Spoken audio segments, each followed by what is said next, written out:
జ్ఞాన పరిమళాలు కార్యక్రమానికి అందరికీ స్వాగతం, సుస్వాగతం. జ్ఞాన పరిమళాలు కార్యక్రమం ద్వారా మనం ఎంతో మంది మాస్టర్స్ యొక్క అనుభవ జ్ఞానాన్ని విశేషంగా తెలుసుకుంటున్నాం. మరి ఈ రోజు కృపావతి గారు మనకి వైజాగ్ నుంచి వచ్చారు. గత 14 సంవత్సరాలుగా ధ్యాన సాధన చేస్తూ దాని ద్వారా వారు అనారోగ్యాన్ని పోగొట్టుకొని ఆరోగ్యాన్ని పొంది వారు పొందిన ఆనందాన్ని అందరికీ పంచుతూ ఎన్నో స్కూల్స్‌లోనూ, మరి ఎన్నో చోట్లకి వెళ్ళి వారు విశేషంగా ధ్యాన ప్రచారం చేస్తున్నారు. మరి 40 రోజుల క్లాసులు, ఇంటింటి ధ్యానాలు ఇలాంటివన్నీ విశేషంగా మరి వారి యొక్క అనుభవ జ్ఞానాన్ని ఈరోజు వారి మాటల ద్వారా తెలుసుకుందాం. వెల్కమ్ అమ్మా. నమస్తే. నమస్తే మేడం. నమస్తే. మీ అందరికీ ఆత్మ ప్రణామాలు. థ్యాంక్ యూ వెరీ మచ్ నాకు ఈ అవకాశం ఇచ్చినందుకు. బ్రహ్మర్షి పితామహ పత్రిజీకి స్వర్ణమాల పత్రి మేడం శతకోటి ఆత్మ ప్రణామాలు మాస్టర్స్. అలాగే ఈ జూమ్ సెక్షన్లో వచ్చిన ఆత్మ బంధువులందరూ కూడా శతకోటి ధన్యవాదాలు. నాకు జన్మనిచ్చిన మా అమ్మ నాన్న కూడా శతకోటి ధన్యవాదాలు. అలాగే నాకు ధ్యానానంద జ్యోతి భవన్ మేడం కూడా శతకోటి ధన్యవాదాలు తెలుపుకుంటూ ఈరోజు నా యొక్క జ్ఞాన అనుభవాన్ని మీకు పంచుతున్నాను మాస్టర్స్. థ్యాంక్ యూ నాకు ఈ అవకాశం ఇచ్చినందుకు. నేను 2011లో ఈ ధ్యానానికి వచ్చాను మాస్టర్స్. 2011లో జ్యోతి భవన్ మేడం ద్వారా ఈ ధ్యానానికి రావడం జరిగింది. అప్పుడు అంటే నేను చదువుకున్న తర్వాత ఉద్యోగంలో జాయిన్ అయిన తర్వాత నాకు ఒక ఆయన చెప్పారు ధ్యానం. మేడం, ఆడవాళ్ళకి ఎన్నో సమస్యలు ఉంటాయి, మేడం వినిపిస్తుందా? ఎన్నో సమస్యలు ఉంటాయి, ఎన్నో ఒడిదుడుకులు ఉంటాయి, ధ్యానం అవసరం మేడం ఆడవాళ్ళకి, ధ్యానం చేయండి మేడం అని హనుమంతరావు గారిని తగరపరుస్తున్న మాస్టర్ గారు నాకు చెప్పారు. కానీ నాకు అప్పుడు ఏ హెల్త్ ప్రాబ్లమ్స్ లేవు, ఏ సమస్యలు లేవు, హ్యాపీగా ఉన్నాను.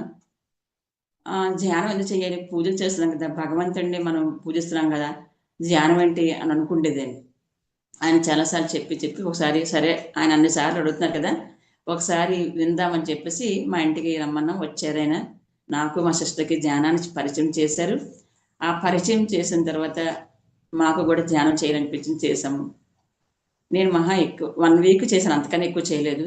ఎందుకంటే ఉద్యోగం చేసి వచ్చి అలసిపోయి ఇంట్లో పనులు చేసుకున్న తర్వాత మనకి అంత నెసెసిటీ నాకు అనిపించలేదు ధ్యానంది. అప్పుడు నేను చేయలేకపోయాను, మానేశాను ధ్యానం. ఆ తర్వాత 2011లో అప్పటికి తర్వాత మ్యారేజ్ అయిన తర్వాత నాకు సైనస్ ప్రాబ్లం ఉండేదండి. ఆ సైనస్ ప్రాబ్లం డస్ట్ అలర్జీ అనమాట. ఎన్ని మెడిసిన్స్ వాడినా నాకు తగ్గలేదు. అంటే ఎందుకంటే ఉద్యోగం చేసేదాకా పొల్యూషన్ వల్ల నాకు ఆ ఇబ్బంది ఉండేది అనమాట. మెడికల్లో చేశాను. ఆ ఇబ్బంది వల్ల నాకు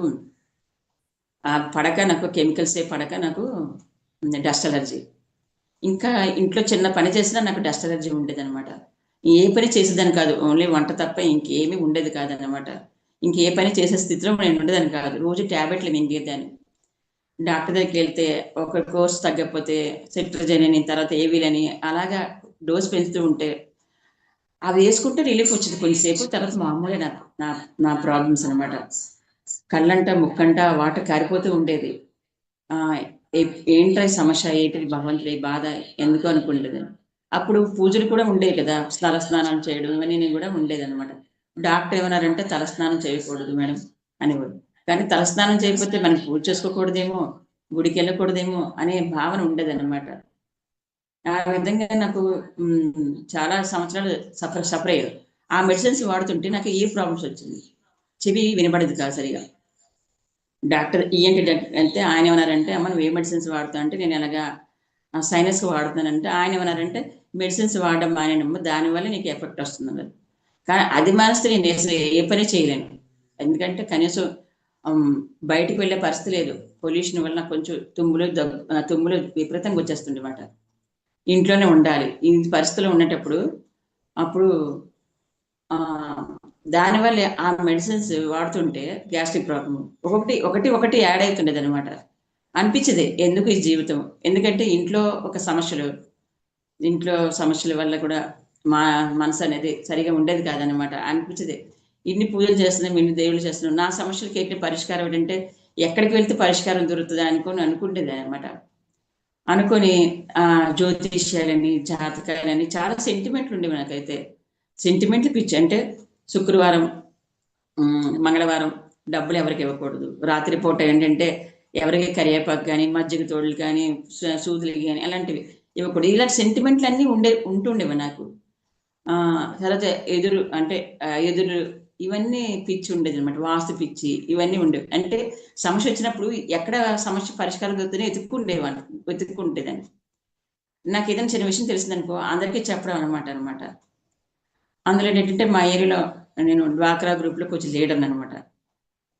ఈ విధంగా సంఘాలు ఏర్పాటు చేసి మహిళలకు కొద్దిగా మంచి చేద్దామనే ఉద్దేశంతో ఉండేది. ఆ కార్యక్రమాలు కూడా చేస్తూ ఉండేది అనమాట. ఎవరికైనా సమస్య వస్తే వెళ్ళి మాట్లాడడం చేయడం జరిగేది అనమాట. ఈ ఈ ప్రాబ్లమ్స్ ఇవి పడుతుంటే అనిపించింది, ఎందుకు ఇన్ని పూజలు చేస్తున్నాము, ఇన్ని చేస్తున్నాము, నాకు ఏ సమస్య తీరట్లేదు, ఇంట్లో సమస్యలు తగ్గలేదు, ఒంట్లో సమస్యలు తగ్గట్లేదు, ఈ జీవితం ఎందుకు అనే విరక్తి అనేది ఉండేది నాకు. జీవితం చనిపోతే బాగుండు అనే స్థితిలో ఉండేది అనమాట. ఎందుకంటే అలాంటి సమస్యలు నాకు ఉండేవి. ఇంట్లో భర్త వల్ల మా ఆయనకు విపరీతమైన అనుమానం, ఎక్కడికి పంపించేవారు కాదు. ఇలాంటి కొన్ని ప్రాబ్లమ్స్ వల్ల నాకు ఏంటంటే మానసికంగా స్ట్రగుల్ అయ్యేదాన్ని. ఇటు శారీరకంగా మానసికంగా స్ట్రగుల్ అయినప్పుడు ఈ జీవితం ఎందుకు ఇన్ని పూజలు చేస్తున్నాము, ఇన్ని చేస్తున్నాము, ఎక్కడ ఏ పరిష్కారం దొరకట్లేదు నా సమస్యకి అని చెప్పి అనుకుంటుందని. ఆ టైంలో కరెక్ట్గా 2011లో ఒకరి ఇంట్లో 11 days క్లాస్ అని పెట్టినారన్నమాట. జ్యోతిభవన్ మేడం ద్వారా ఒక మేడం పార్వతి గారని పెట్టారన్నమాట. అప్పుడు మా వీధిలో అందరూ వెళ్తున్నారు ధ్యానానికి.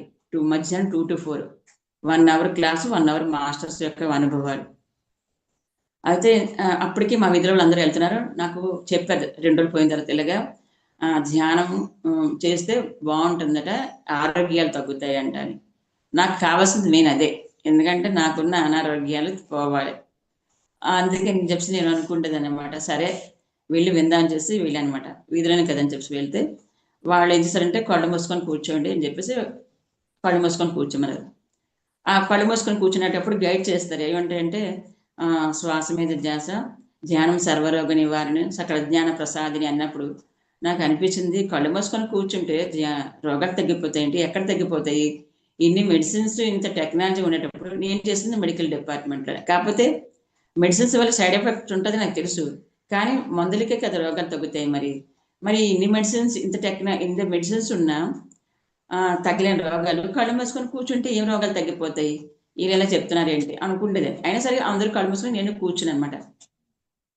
అలా కళ్ళు మూసుకొని కూర్చునే సమయంలోని అప్పుడు నాకు ఒక గంట ధ్యానం అయిపోయిన తర్వాత అందరూ కళ్ళు తెరమని చెప్పి అనుభవాలు అడిగితే అప్పుడు అందరూ వాళ్ళు తెలిసిన అనుభవాలు చెప్తూ ఉండేవారు. నాకైతే ఏ అనుభవం లేదు, కానీ కళ్ళు మూసుకొని కూర్చుంటే కలర్స్ కనపడమాట. అది చెప్పాను, కలర్స్ ఇవి కనపడ్డాయి. ఓకే, చాలా బాగా ధ్యానం చేస్తారని ఇంకాని. ఆ తర్వాత ఆ మాస్టర్స్ యొక్క అనుభవాలు చెప్తూ ఉండేవారు. నిజం చెప్పాలంటే జ్యోతిభవన్ మేడం చాలా థ్యాంక్స్ చెప్పాలి. ఎందుకంటే 11 days అనుకునేది 41 days ఆ ఇంట్లో అయిపోయింది అనమాట ధ్యానం. మరి మా కోసం అయిందేమో తెలియదు మరి. ఎందుకంటే ఒక్కొక్క రోజు ఒక్కొక్క మాస్టర్, అప్పుడు ఇంత సెల్ ఫోన్స్ లేవు. ఒక్కొక్క మాస్టర్ తీసుకొచ్చి కూర్చోబెట్టి ధ్యానం వాళ్ళ అనుభవాలు చెప్పిస్తుంటే, వాళ్ళు ధ్యానం రాకముందు ఎలాగున్నారు, ధ్యానం చేసిన తర్వాత వాళ్ళ జీవితంలో ఏం మార్పు జరిగింది, వాళ్ళు ఏమి తగ్గించుకున్నారని తెలిసిన తర్వాత అప్పుడు నాకు అర్థమైంది. ఆ ధ్యానం చేసిన తర్వాత అలా రోజు రోజుకి వెళ్తూ ఉంటే నాకు చాలా భయం అండి. ఎందుకంటే చదువుకున్న తర్వాత ఉద్యోగం తర్వాత ఇంట్లో నాకంటే మాది ఫ్యామిలీ పెద్దది, నలుగురు అన్నదమ్ములు, నా అక్క చెల్లెమాట. పెద్ద ఫ్యామిలీ వల్ల నాకైతే ఎక్కువ పని అయితే లేదు. వంట పని నాకు తెలియదు పెద్దగా, జాబ్. అలాంటప్పుడు నాకు పెళ్ళైన తర్వాత వంట చేయాలంటే చాలా భయం. ఎందుకంటే వండుతాను, కాకపోతే ఎంత తెలియదు క్వాంటిటీ. ఎవరైనా చుట్టాలు వస్తే కంగారు అనమాట. ముందుగా వస్తే పర్వాలేదు, అప్పటికప్పటికి వస్తే ఎలా చేయాలని భయం. అలా ఈ భయాలు, చాలా భయాలు నాతో ఉండేవి అనమాట. అయితే ఆ టైంలోని ఎప్పుడైతే ధ్యానం చేస్తున్నానో నాకు తెలియకుండానే నాలో ముందు ధైర్యం వచ్చింది, కాన్ఫిడెన్స్ పెరిగింది నాకు.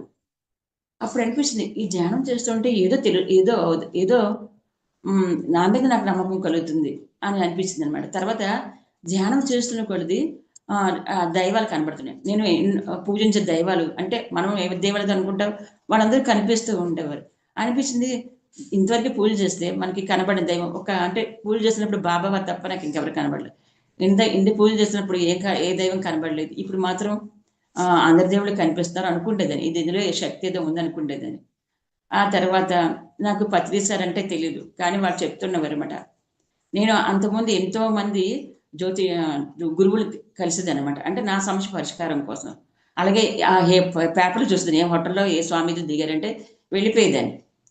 వాళ్ళు ఏమైనా జ్యోతిష్యాలు జాతకాల దగ్గరికి వెళ్తే వాళ్ళని చెప్పారంటే నీకు ఈ గ్రహం ఉందమ్మా, ఈ ఉంగరం పెట్టుకోండి, ఇది వెండిలో చేయించుకోండి, ఈ క్యారెట్ అని ప్రతి సంవత్సరంకి ఒక్కొక్క స్టోన్స్ మారిపోతూ ఉంటాయి.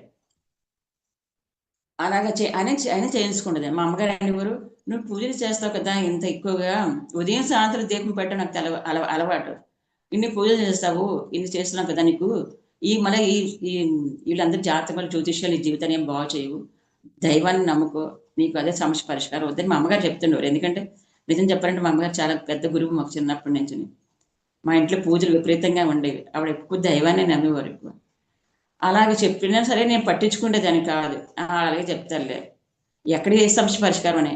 అప్పుడు ఆ టైంలో నాకు ధ్యానం అన్న అప్పుడు అనిపిస్తుంది, ఇన్ని పూజలు చేస్తున్నాను, నాకు ఏ దైవం కనబడలేదు, ఇప్పుడు ధ్యానంలో కనిపిస్తున్నారు, ఇందులో ఏదో ఉంది అని. రోజు ఎంత వేగంగా పని అయిపోతుందా అసలు. ఉదయం లేచి 5 గంటలు లేస్తే నాకు ఉదయం దీపం పెట్టుకొని వంట చేసి క్యారెట్లు కట్టి అన్ని అయ్యేటప్పటికి మధ్యాహ్నం 1 గంట అయ్యింది.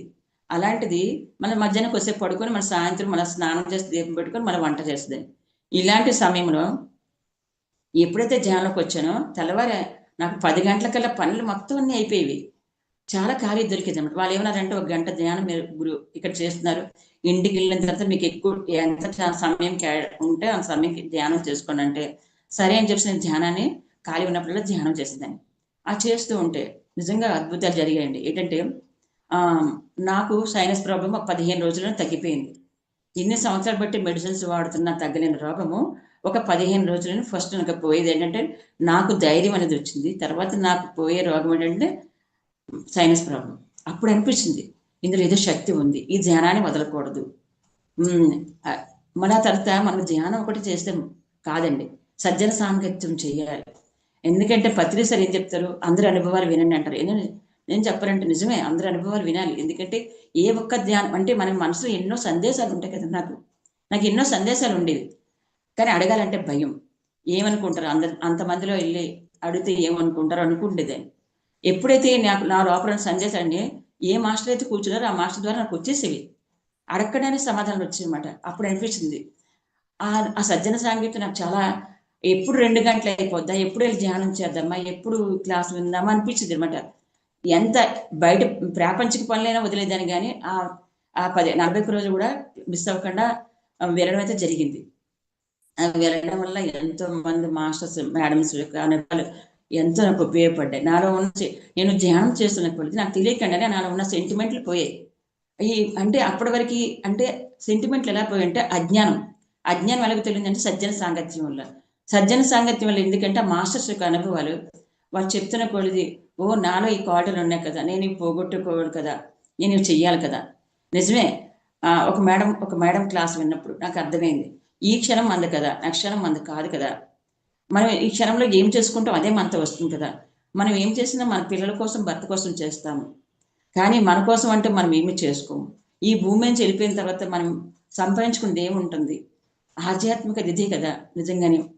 అప్పుడు అనిపిస్తుంది అనమాట, నాకంటూ మేము చేసుకోవాలి. ఈ క్షణం దాటి ఎవరో ఇది అడిగారు, మనం ఆ క్షణంలో ఇవ్వలేదు అనుకోండి, ఆ తర్వాత మనం ఉంటామో ఉండమో తెలియదు, నాతో వచ్చింది ఇదే కదా అని అర్థమైన తర్వాత అప్పుడు నా జీవితంలో నిజం చెప్పాలంటే తెలియకుండానే ఇవన్నీ అజ్ఞానం అనేది తొలగిపోయి ఈ గింటిమెంట్లు ఎలా పోయి నాకు తెలియదు. ఆ 41 రోజు క్లాసులోనే నాలో బాగా పోయింది అనమాట. అయితే ఈ అన్వి కోసం మనకి ఎవరు ఫస్ట్ చెప్పరు, స్టార్టింగ్ ధ్యానం చేయిస్తారు కాబట్టి. ఒక క్లాస్లో వచ్చినప్పుడు ఒక మేడం యొక్క అనుభవం ఏంటంటే, ఆ మేడంకి రేవతి మేడంకి అనుభవం ఏంటంటే, ఆవిడ ధ్యానం చేయకముందు బ్లడ్ చాలా తక్కువగా ఉండదంటే, ధ్యానం చేసిన తర్వాత శాకాహారిగా అయిన తర్వాత ఆవిడ బ్లడ్ ఇంప్రూవ్ అయింది అని చెప్పారు. ఇప్పుడు నాకు కూడా అదే సమస్య ఉండేది అనమాట, బ్లడ్ చాలా తక్కువ ఉండేది. డాక్టర్ దగ్గరికి వెళ్తే నీరసంగా ఉంటే ఏమనివ్వరంటే ఉంటే ఎనవి ఎక్కువ తినమంటారు కదా, మనకి చేపలు, మాంసం, గుడ్లు అంటారు, అవి తినమని అంటారు కదా. అలాగే డాక్టర్ గారు చెప్పారు నాకు. అప్పుడు నేనేమనుకున్నానంటే ఆ మేడం క్లాస్ విన్న తర్వాత ఈ రోజు నుంచి నేను తినకూడదు అనుకున్నాను. అప్పటికి నాకు సమస్యలు ఏంటంటే, మా ఆయనగారు బ్యాంకులో జాబ్ చేస్తారు. ఆయనకి ఎవరు చెప్పారంటే ధ్యానం చేస్తే సంసారం వదిలేస్తారు, వాళ్ళు అంటే వెళ్ళిపోతారు, సన్యాసులు అయిపోతారు, వాళ్ళు ధ్యానం చేస్తే సంసారం మీద వ్యామోహం ఉండదు, ఆ కుటుంబాన్ని వదిలేస్తారని చెప్పేసి ఎవరో చెప్పారంట. ఇంకా మా ఆయన ఇంటికి వచ్చి నువ్వు ధ్యానం చేయదని పట్టున్నారు. అంటే ఇది కూడా నాకు టెస్ట్ అండి చూడండి. అంటే ఈ 41 రోజుల్లోనే ఆధ్యాత్మికంగా ఎదుగుతామా లేదనేది నాకు టెస్ట్. అంటే నాకు తర్వాత ఇవన్నీ అర్థమయ్యాయి. అయితే నేను అనుకున్నాను, నేను ఇన్ని సంవత్సరాలు బట్టి సఫర్ అవుతున్నా, సైనస్ ప్రాబ్లం తగ్గింది, ఆ మెడిసిన్స్ మానేసిన తర్వాత గ్యాస్ట్రిక్ ప్రాబ్లం తగ్గింది, ఇవన్నీ నాకు తగ్గిపోయి నేను హ్యాపీగా హెల్తీగా ఉన్నాను, ఎంత పనైనా చేయగలుగుతున్నాను, చాలా ఉత్సాహంగా ఉన్నాను. మరి అలాంటప్పుడు నాకు ఇంతకన్నా మించింది ఇంకోట్లే కదా అని చెప్పి నాకు అనిపించింది. నేను అన్నాను ఒకటే మా ఆయన గారితో, ఏం లేదండి, జ్యోతి భవన్ మేడం గారు 15 సంవత్సరాలు బట్టి 8 సంవత్సరాలు బట్టి ధ్యానం చేస్తున్నారు. ఆవిడ ఏ సంసారం వదిలేదు.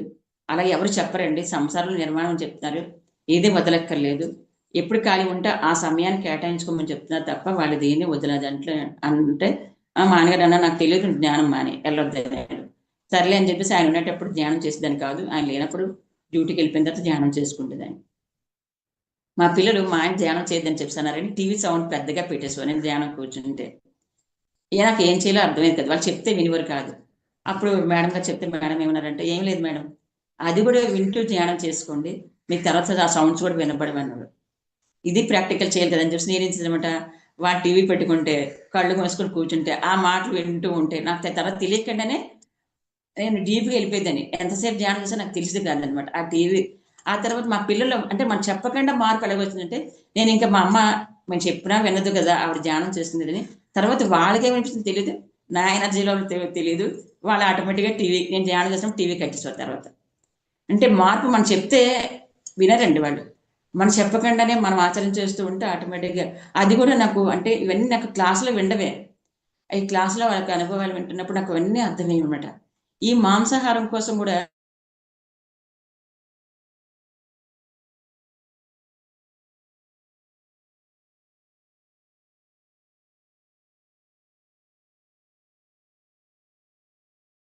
మేడంకి సిగ్నల్ మిస్ అయినట్టుంది.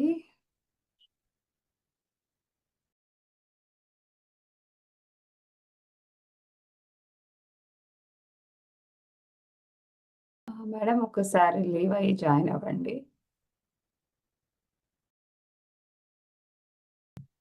ఇంట్లో వాళ్ళు ధ్యానం వద్దన్నారు, ఇక్కడేమో ఆరోగ్యం వచ్చింది, మనకి ధ్యానం చేసేటప్పుడు ఎలా ఉంటాయో చూడండి టెస్ట్లు. మనమే తెచ్చుకుంటాం, మళ్ళా మనకే వస్తూ ఉంటాయి.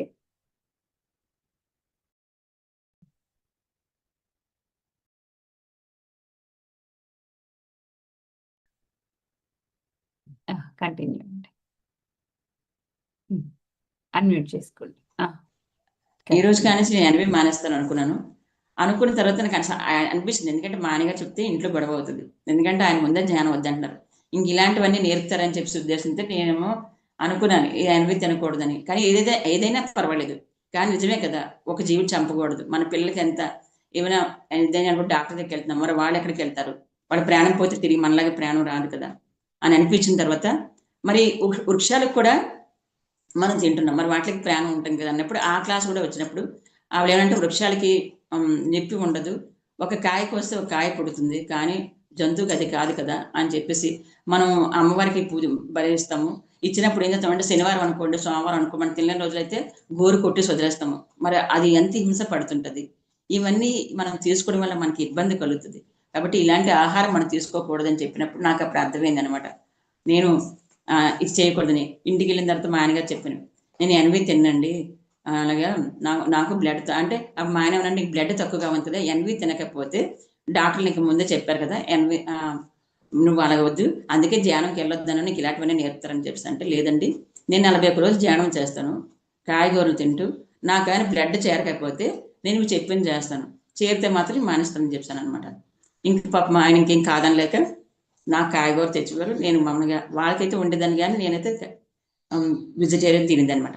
అలా 41 days చేసిన తర్వాత టెస్ట్ చేసుకుంటే నాకు అప్పటి వరకు 7, 8 అలా ఉండేది, అలాంటిది నాకు 11.5 బ్లడ్ చేరింది అనమాట. అప్పుడు నాకు అనిపించింది ఇందులో ఉన్న శక్తి వీటిలో లేదు, కాబట్టి ఈ రోజు కానీ ఆ రోజు ముందే మానేసరి. అప్పటి నుంచి నేను 2011 నుంచి ఆ 41 రోజులకు ఇవన్నీ మార్పులు అనమాట నా జీవితంలో. ఆ సజ్జన సాంగత్యం అంతగా ఉపయోగపడ్డది అనమాట. ఇంకా అప్పటి నుంచి తినడం మానేసిన తర్వాత హ్యాపీగా ఉంది. ఆ తర్వాత నాకు పత్రి సార్ని చూడాలనిపించింది అనమాట. నిజంగా ఇంత డబ్బులు ఇచ్చినా ఏ గురువు కూడా ముట్టుకోనివ్వరు, చేయనివ్వరు. కానీ అలాంటిది ఇతను ఏమి ఆశించకుండా ఉచితంగా మీరు నేర్చుకున్న ధ్యానాన్ని పంచమని చెప్తే ఈరోజు ఇంతమంది మాస్టర్స్ వాళ్ళ జీవితంలో ఎన్నో సమస్యలు పోగొట్టుకుని ఎంత హ్యాపీగా ఉన్నారు కదా. మరి మనం నిజంగా ఇలాంటి గురువు గారిని చూడాలని తప్పనైతే ఉండేది, కానీ మా ఆయనగారు ఇక్కడ పంపించే స్థితిలో ఉండేవారు కాదు. అప్పుడు నేను ఏమనుకున్నానంటే 2011లో జ్ఞాన మహాచక్రం ఇక్కడ అవుతుందనమాట. పత్రిసారి జలగని చూడాలి అని అనుకున్నాం అనమాట. అయితే అది అవ్వక ముందు ఒకరోజు నేను ధ్యానంలో కూర్చొని, అంటే జ్యోతి గారు 7 అవర్స్ ధ్యానం పెట్టారు. 7 అవర్స్ ధ్యానం పెట్టిన తర్వాత అలా వాళ్ళ ఇంటికి అప్పుడప్పుడు అంటే ఆవిడ అన్నారన్నమాట, మీకు మేడం మీకు ఎంత వీలైతే ఒక అరగంటన ఆ ధ్యానంలో కూర్చొని చాలు, మీకు ఇంట్లో పనులన్నీ చేసుకొని మీకు ఎలాగా అవకాశం ఉండదు కాబట్టి ఒక అరగంటని వచ్చి కూర్చొని వెళ్ళిపోండి అని చెప్తాను అనమాట. నాకు పనులు అయిపోయిన తర్వాత వెళ్ళి ధ్యానంకి వెళ్ళి చేస్తుందని ఎంతసేపు వీలైతే అంతసేపు చేసుకుని వస్తుంది అనమాట. అయితే అనుకున్నాను ఇలాంటి గురువుని చూడాలి అని మనసులో అనుకున్నాను. ఆ రోజు పత్రి సార్ ఫోటో చూశాను. తర్వాత ఫ్లూట్ వాయిస్తూ ఈయన అసలు ఎవరు, అసలు నిజంగా భూమి మీదకి వచ్చి ఇంత మంచి విషయాలు చెప్తున్నారు, అసలు ఈయన ఎవరు అని అనుకునేటప్పుడు నాకు శ్రీకృష్ణ పరమాత్ముడు ఫ్లూట్ వాయిస్తూ కనబడారనమాట. అప్పుడు అనిపించింది, ఓ ఈయన సాక్షాత్తు ఆ భగవంతుడి స్వరూపమే, అందుకే ఈయన కూడా ఫ్లూట్ వాయిస్తూ ధ్యానం చేస్తారని చెప్పారు కదా, ఆయన అయి ఉండొచ్చు, నిజంగా భూమి మీదకి మన కోసం వచ్చి ఉంటారు అనుకున్నాను. అయింది. కానీ ఆయన చూడాలని తప్పనైతే ఉండేది కదా. ఒక 2011లో జ్ఞాన మహాచక్రం అయినప్పుడు అడివారంలోని పైనాపిల్ కాలంలో వెళ్దాం అనుకున్నాను. మా ఆయనగారు అడిగితే వద్దనేసారు. అయితే జ్యోతి గారు అన్నారు, మేడం మీరు సంకల్పం చేసుకోండి అంతే, మీరు రావాలనుకోండి, మీకు విశ్వం ఏ విధంగా సహకరిస్తుందో అనేవారు. ఆవిడ కూడా చెప్తుండారు ఎప్పుడు కూడా అనేవారు అనమాట. దేనికైనా సరే వస్తాను నో అనే పదం పెట్టకండి, పాజిటివ్గా మీరు ఎక్కడికైనా ఎవరైనా అడిగినప్పుడు ఎస్ వస్తాను అనండి. అప్పటికి పరిస్థితులు అనుకూలిస్తే అనుకూలించమండి, ఆ లాజిక్ వదిలేయండి. మనం ఎప్పుడైతే విశ్వంలోకి ఒక వర్డ్ వదిలేమో అది ఏ విధంగా పరిస్థితి విశ్వం చూసుకుంటుంది. మనం ఏంటంటే ఎప్పుడు పాజిటివ్ వర్డ్సే రావాలి, ఎప్పుడు నెగిటివ్ రాకూడదు. ఇది అవ్వదు, ఇది కాదు, నేను రాలేను, నేను చేయలేను, నాకు ఇంట్లో పరిస్థితులు అనుకూలించు, అలాంటి మాటలు వద్దనే ఆవిడ చెప్తుండేవారు. ఎప్పుడు కొద్ది గైడ్ చేస్తూ ఉంటారు అందరికీ. ఆ విధంగా నాకు అన్నారన్నమాట, మీరు రావాలనుకున్న మేడం విశ్వం చూసుకుంటుంది, ఒకరు ఏముంది అవకాశం ఉంటే ఆడికి వస్తారు, లేదనుకుంటే ఇక్కడ కూర్చొని ధ్యానం చేసుకోండి, ఎక్కడైనా ఒకటైన వరకు. సరే విశ్వానికి ఒక వాడు అదనమాట. నేను అక్కడికి వెళ్ళి గురువు గారిని చూసి నేను ధ్యానం చేయాలనుకుంటున్నాను, కానీ నాకు అవకాశం ఇప్పించండి మాస్టర్స్ మీరు, లేదనుకుంటే మీ ఇష్టం, ఏ చేయాలనుకుంటే చేయండి అనుకున్నాను. ఏమనుకున్నా తెలియదు. మా ఆయనగారు డ్యూటీ నుంచి వచ్చిన తర్వాత అన్నారు, నువ్వు అన్నావు కదా ధ్యానంకి వెళ్తానని, అక్కడ చాలా బాగా జరుగుతుందంటే మా బ్యాంక్ వాళ్ళందరూ చెప్పారు, సరే వెళ్దాం పదా అన్నారు. చూడండి ఎంత ఆనందం అనిపించింది నాకు అప్పుడు. ఆ విధంగా నాకు అవకాశం వచ్చింది, వెళ్ళాను, చేశాను, చూశాను, గురువు గారిని ధ్యానం చేశాను. అనిపిస్తుంది తెల్లవారుజామున 5 గంటల నుంచి ధ్యానం పెడుతున్నా కదా, ఆ ధ్యానం కూడా పాల్గొంటే బాగుండు అనుకున్నాను. ఇంకా మా ఆయన అక్కడ నైట్ ఉండిపోరు అన్నారు, కానీ నాకు అవకాశం ఉండదు. మా ఆయన గారిని అడిగాను, ఒక నైట్ అయినా నాకు ఉంటానండి, తెల్లవారు ధ్యానంకి తొందరగా వెళ్ళాం కదా, అందుకోలేం కదా, వెళ్తానంటే మా ఆయనగారు ఏమన్నారంటే సరేలే అని చేసి మా అన్నయ్యలు వెళ్తున్నారు, అందరూ వెళ్తున్నారని పంపించారన్నమాట. అంటే చూడండి, మనం అనుకుంటే మనం సాధన చేస్తున్నది మన ఎనర్జీ వల్ల తెలియదు, లేకపోతే మనం పాజిటివ్గా అనుకోవడం వల్ల తెలియదు, కానీ అవకాశాలు అనేవి మాత్రం అద్భుతంగా వస్తాయి. ఆ విధంగా నేను ఒక నైట్ అక్కడ ఉండి తెల్లవారు ధ్యానం చేసుకొని తెల్లవారు మళ్ళీ వచ్చి మళ్ళీ వంట చేయాలి కాబట్టి తొందరగా వచ్చినమాట. ఆ విధంగా నాకు అనిపిస్తుంది అద్భుతమైన మిరాకిల్స్. ఆ ధ్యానం 41 డేస్ చేసినప్పుడు ఇన్ని మిరాకిల్స్ అయితే జరిగాయో, నా జీవితంలో ధ్యానం చేస్తున్న కొలది అలాగనే వదిలిపెట్టలేదు. 41 డేస్ అయిపోయిన తర్వాత మా వీధిలో ఒక 60 మంది దగ్గర వచ్చి నేర్చుకున్నారు. కానీ ఎన్వి అనే పదం వచ్చినప్పటికీ తర్వాత లాస్ట్లో అందరూ ధ్యానాన్ని మానేశారు. చాలామంది ఒక 11 మంది ఎంతమంది కంటిన్యూ చేశారు అంతే. ఆ తర్వాత ఎవరైతే ధ్యానం మానేస్తారో వాళ్ళు మేము చేస్తున్న కొలది మమ్మల్ని ఇబ్బంది పెట్టేవారు. అంటే ధ్యానం చేస్తే చిన్న వయసులో ఎన్వి తినడం ఎందుకు మానేస్తారు, అలాగే చెప్తారు. ఇవన్నీ ఇంకా ఇబ్బందులు ఉండేవన్నమాట. లేనిపోయిన మాటలు అంటుంటే అవన్నీ పట్టించుకోవడం కాదు. ఎందుకంటే ధ్యానం గొప్పదని నాకు తెలుసు. ఎన్ని సమస్యలు వచ్చినా, ఎందుకంటే ఇది నాకు టెస్టులు ఇవన్నీ. నేను మానేస్తానా లేదా, కంటిన్యూ చేస్తానా లేదా అని టెస్టులు ఇవన్నీ అని అనుకుండేదాన్ని అనమాట. ఒకసారి పత్రి సార్ ధ్యానంలో కనబడి, చూడండి అంటే మనం ఎలాగ సిద్ధమయ్యమనే దానికి కూడా ఉదాహరణ ఉంటుంది. సార్ అంటే జ్యోతి గారు 7 అవర్స్ ధ్యానం పెట్టారు. 7 అవర్స్ ధ్యానం తర్వాత నేను అంటే మధ్యాహ్నం పూట వెళ్ళి ధ్యానంలో కూర్చున్నాను. ఈవినింగ్ 5 అయిపోయిన తర్వాత ధ్యానం క్లోజ్ అయిపోయింది, అందరూ వెళ్ళిపోతున్నారు. నా చేతులు విరవట్లేదు, నా కళ్ళు ఓపెన్ అవ్వట్లేదు. నా లోపల ఎనర్జీ ఏం చెప్తుందంటే నువ్వు ధ్యానం చేస్తుండు, కళ్ళు తెరవద్దని చెప్పేసి. అప్పుడు ధ్యానాన్ని కంటిన్యూ చేశానమాట. చేస్తుంటే అందరూ వెళ్ళిపోయారు. మేడం గారు అడిగారు, ఏంటి ఏంటి మేడం సంగతులు అంటే నేను అన్నాను ఒకటే, మేడం నాకు కళ్ళు ఓపెన్ అవ్వట్లేదంటే ధ్యానం చేయమని చెప్తున్నారు అంటే, సరే మేడం చేయండి, కంటిన్యూ చేయండి అని చెప్పేసి ఆవిడ కూడా నాతో కూర్చొని ధ్యానం చేశాను. నా దగ్గర కూర్చున్నారు. ఆ ధ్యానం చేస్తున్న కొలది ఒక వాయిస్ నాకు వినబడ్డది అనమాట. ఏమనంటే, నువ్వు ఏదైతే నాకు అనిపించింది వీళ్ళంతమంది మాస్టర్స్ ధ్యానం చేసి ఇంత ఎన్లైట్మెంట్ అయ్యారు కదా, నాకున్న సైనస్ ప్రాబ్లం తగ్గింది, గ్యాస్ట్రిక్ ప్రాబ్లం తగ్గింది, ఇంత మంచి అనుభవం అని అందరికీ చెప్పాలి అనేసి అనుకుండేదాన్ని మనసులో. కానీ చెప్తే ఇంట్లో అంటే ఎక్కడికి వెళ్ళే పరిస్థితి లేదు, ఇంట్లో యాక్సెప్ట్ చేస్తారు లేదు అనుకుండేదాన్ని. కానీ నేను ఎక్కడికైనా ఫంక్షన్స్కి వెళ్ళినప్పుడు మా ఆయనతోటి అక్కడ మాత్రం ఎవరైనా సమస్య చెప్తే ధ్యానం చేయని చెప్పేదాన్ని. డ్వాక్రా మీటింగ్కి వెళ్ళినప్పుడు అక్కడ కూడా ఏమైనా సమస్య ఎవరైనా చెప్తే ధ్యానం చేయమని చెప్పేది అనమాట. అదే మనం ధ్యానం చేసుకోవడం బాగుంటుంది, ఆరోగ్యాలు తగ్గుతాయి, సమస్యలు తగ్గుతాయి. నేను ఇలాగే బయటపడడానికి చెప్తుండేది అనమాట. మా ఆయనగారు ఎప్పుడైనా విన్నప్పుడు ఇక్కడ కూడా చెప్పేస్తున్నాం అందరికీ అనేవారు. అందుకే ఆయన లేనప్పుడు చెప్పేదాన్ని, ఆయన ఉన్నప్పుడు సైలెంట్గా ఉండేది అనమాట. ఆ విధంగా ఇంకా చెప్పాలని తపన ఉండేది, అందరికీ చెప్పాలి, మనం తెలుసుకున్న జ్ఞానాన్ని అందరికి పంచాలి. ఎందుకంటే నాలాగా ఎంతోమంది సతమతం అవుతున్నారు, మందులు వాడితే ప్రాబ్లం పడుతున్నారు, తలనొప్పి కాంచి క్యాన్సర్ బాగోదని చెప్తున్నారు కదా. నిజంగా ఇన్ని సమస్యలు ఎవరైనా బయటపడొచ్చు కదా, ఏ మెడిసిన్స్ లేకుండా ఏది లేకుండా, ఒక ఫీజు ఇవ్వక్కర్లేదు, ఎక్కడికి వెళ్ళక్కర్లేదు, మన ఇంట్లో మనం సాధన చేసుకోవచ్చు, అంతా మన లోపలే ఉందని చెప్తున్నారు కదా. ఇది అందరూ తెలుసుకుంటే బాగుంటుంది, అందరూ ధ్యానం చేస్తే బాగుంటుంది తపన ఉండేది. ఆ తపనకి అక్కడ సమాధానం వచ్చిందనమాట ఆ రోజు. మేడం అప్పుడు ఏమని అన్నాడంటే, నువ్వు ఏదైతే అంటున్నావో అది త్వరలో నెరవేరుతుంది, దేనికోసం నువ్వు చింతించవద్దు, నీకున్న సమస్యలన్నీ త్వరలో తగ్గిపోతాయి, నువ్వు అద్భుతంగా ధ్యాన ప్రచారం చేస్తావు, ధ్యానం చెప్తావు అన్నమాట అని వాయిస్ నాకు వినబడ్డది. అప్పుడు నేను అనుకున్నాను, ఎవరి వాయిస్, ఎవరు నాకు చెప్తున్నారు, నాకేంటి నా లోపల ఏదైతే బాధ ఉందో, ఏదైతే తపన ఉందో నాకు అక్కడ ఆన్సర్ వచ్చిందని చెప్పి అనుకుని, సరే అప్పుడు ఏమన్నారంటే, నువ్వు ధ్యానం నుంచి లేచి వెళ్ళిపో అన్నారు. అప్పుడు వాళ్ళు లాస్ట్ చెప్పిన తర్వాత వాయిస్ ఏమన్నారంటే, ఇప్పుడు ధ్యానం నుంచి లేచి వెళ్ళిపో అన్నారు. అప్పుడు టైం 6 అవుతుంది.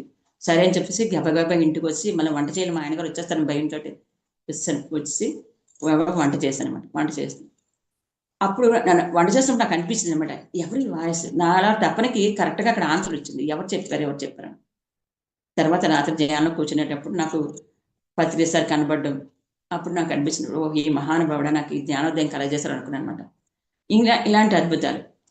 ఒకరోజు ధ్యానంలో కూర్చునేటప్పుడు ఒకరోజు ధ్యానం చేసినప్పుడు ఏం చేస్తారంటే, పత్రిస్తారు ఎక్కడో ఓపెన్ ప్లేస్, ఒక ప్లేస్ ఉంది, ఆ ప్లేస్లో ఆయన సజ్జన సాంగత్యం చేస్తున్నారు, అంటే జనం చాలామంది ఉన్నారు, ఆయన అక్కడ అందరికీ జ్ఞానం చెప్తున్నారు. నేను ఆ ప్లేస్కి వెళ్ళాను అనమాట. వెళ్ళిన తర్వాత పత్రిస్తారు అని పిలిచారనమాట. పిలిచిన తర్వాత నేను కూర్చున్న తర్వాత అంతా అయిపోయిన తర్వాత అందరూ వెళ్ళిపోయారు, నేను ఉండిపోయాను అనమాట. సార్ అన్నారు, ఏమన్నారు, నేను మీతో వస్తానని అనమాట. అంటే సరే రా అన్నారన్నమాట. అన్న తర్వాత మరి ఎక్కడికి పిలిచినా వస్తావా, వస్తాను సార్ అని అనమాట. అప్పటికి నాకు అనిపిస్తుంది, అయ్యో నేను ఇంట్లో మా ఆయన చెప్పలేదు, మా పిల్లలు చెప్పలేదు, ఎవరు చెప్పలేదు, మా అత్తగారు చెప్పలేదు, మరి సార్తో నేను వెళ్ళిపోతున్నాను కదా, వెళ్ళిపోలా వద్దా అనుకున్నాను మనసులోని. ఇంకా ఇవన్నీ వదిలేదు, సంసారం అనేది ఇది, నేను వెళ్ళిపోతాను, సార్తో వెళ్ళిపోతాను అని చెప్పేసి ఇంకా అవన్నీ ఆలోచించలేదు. అది ఎత్తుక్కుంటే నా కోసం అని చెప్పి వదిలేసి వెళ్ళిపోయాను సార్తో. వెళ్ళిపోయిన తర్వాత సార్ ఒక దగ్గరికి వెళ్ళిన తర్వాత, ఒక ఇంటి దగ్గరికి వెళ్ళిన తర్వాత సార్ ఏం చేస్తారంటే, పెద్ద పెద్ద బిందులతో వేడి నీరు మరుగుతుంటే ఆ నీళ్ళంతా స్నానం చేస్తున్నారు సార్. చేస్తుంటే స్నానం చేసేసిన తర్వాత నేను అనుకుంటున్నాను, నేను ఏ బట్టలు తెచ్చుకోలేదు కదా, ఇప్పుడు స్నానం ఇంకోటి నేను చేయాలంటే నేను బట్టలు కూడా తెచ్చుకోలేదు, ఇంటికి వెళ్ళి బట్టలు తెచ్చుకున్న తర్వాత ఇంట్లో వాళ్ళు ఎలా తినేస్తారు, అయినా సరే నేను వాళ్ళ మాట కాదనకుండా సార్ దగ్గరికి వచ్చేస్తాను నేను అనుకున్నాను అనమాట. అనుకుంటే అట్టమని తర్వాత తెలివి వచ్చింది, ఇదంతా కదా అనుకున్నాను. అంటే అది నాకు హాస్టల్గా తర్వాత ఏంటంటే నాకు అనిపించింది తర్వాత, ఇది ఎందుకు అంటే హాస్టల్గా టెస్ట్, అంటే నేను ఎంతవరకు సిద్ధమయ్యాననేది. మన గురువు అసలు సంసారం చూసి రమ్మని అన్నారు కదా, సిద్ధమయ్యానా లేదా అనేది నాకు టెస్ట్ ఏమని నాకు అర్థమైన తర్వాత, అంటే ఈ తర్వాత ధ్యానం చేస్తున్న కొద్ది అప్పుడు నాకు తెలియదు ఇవన్నీ ఎందుకు వచ్చిందో అది నాకు తెలీదు, కానీ ఏదో అనిపించింది అంతే. ఏదైతే నాకు వాయిస్గా వినబడి నా జీవితంలో జరిగిందో, మా ఆయనకి ధ్యానం చేయమని చెప్పింది అనమాట.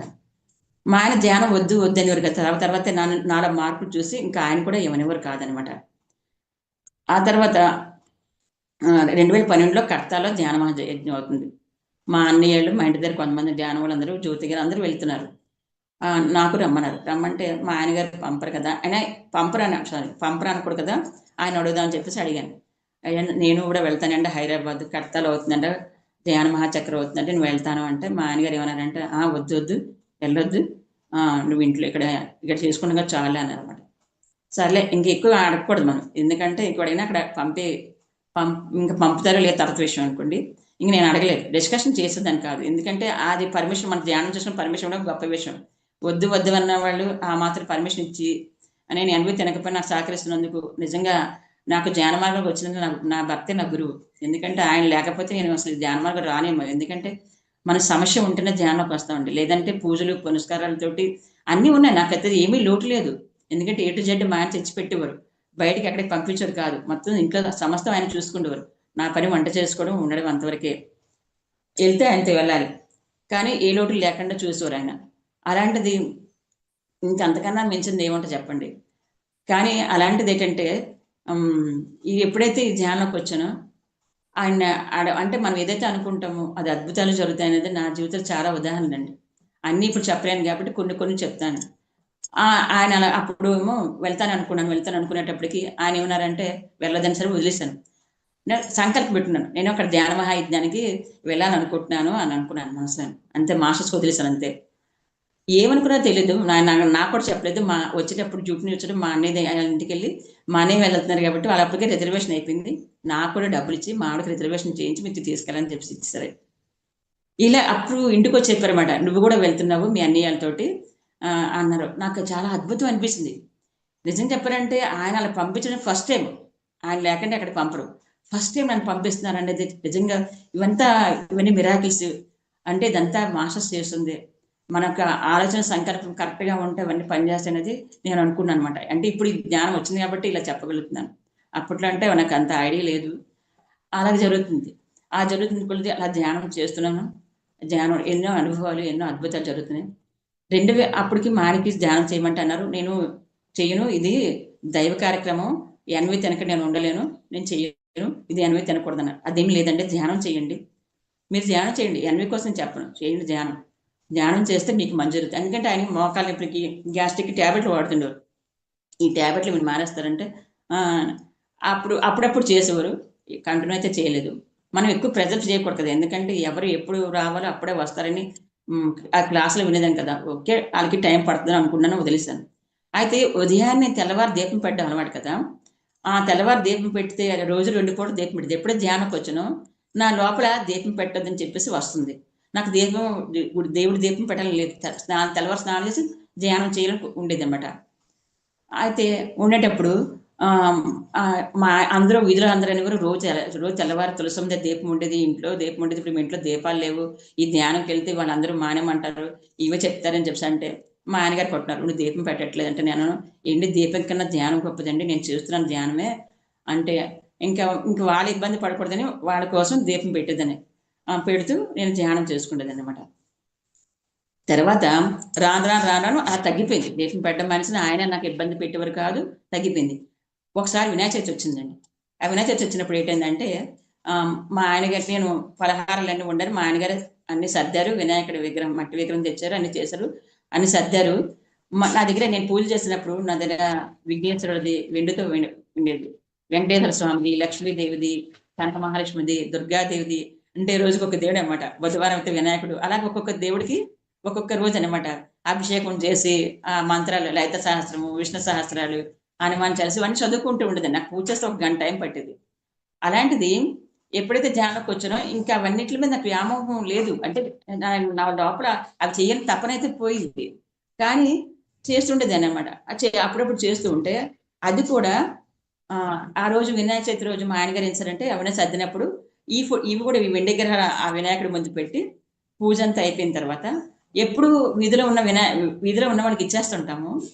ఆ రోజు ఏం జరిగిందంటే మా ఆయన మనమే బీచ్కి వెళ్ళి అనిపిద్దాము, మన పిల్లలు మనం వెళ్ళి అనిపిద్దాం అంటే సర్లే అని చెప్పేసి ఆ రోజు మేము సరే మీరు అన్ని సిద్ధం చేసేయండి వెళ్దాం అని చెప్పేసి అంటే మా ఆయన ఆ ఫోటో అన్ని సర్దేశారు, అవన్నీ బ్యాగ్ సర్దేసుకొని మేము బీచ్కి వెళ్ళి బీచ్లో అనిపిస్తాను.